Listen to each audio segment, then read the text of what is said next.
The cousin of the convicted Kaufman County murderer testified this afternoon that the family is devastated by the trial.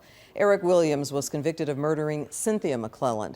He's also charged with murdering Cynthia's husband, District Attorney Mike McClelland, and his top prosecutor, Mark Hassey. Now his defense team is trying to keep him off of death row. Fox 4's Calvert Collins joins us with more from today's testimony. Calvert. Well, we heard from Williams' high school friends from Azle, as well as his aunt and cousin, as you mentioned. All of them described him as a smart, focused young man. The defense is trying to present Williams as a good person, at least in his younger years, in order to try to save his life. For one thing, he was smarter, better behaved.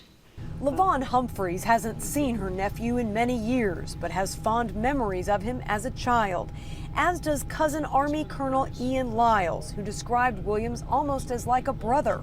When asked how this murder trial has affected his family, he said, "Devastating, I would say. My uncle and my aunt are seniors, both retired, both with health challenges.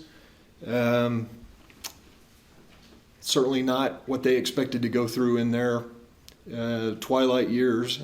High school friends who admitted to not seeing Williams in decades spoke to his character, playing trumpet in high school, serving on the Azle math team, and later becoming a police officer. I had difficulty reconciling the person that I knew Eric to be in high school as someone who would do something like this. Eric Williams will be a high-profile inmate in prison. According to two prison experts, his crime and ties to law enforcement and the Aryan Brotherhood cases will play a role in how he is classified inside a maximum security facility. He can be adequately kept and secured in a correctional environment for the remainder of his life without causing undue harm to staff, inmates, or the general public. The jury must decide if his capital murder conviction warrants the death penalty or life without parole. Texas prison expert Frank Aubuchon testified Williams' age and type 1 diabetes will also affect his placement. He doesn't think the former justice of the peace needs to go to death row. I believe that he would be classified as general population, level 3.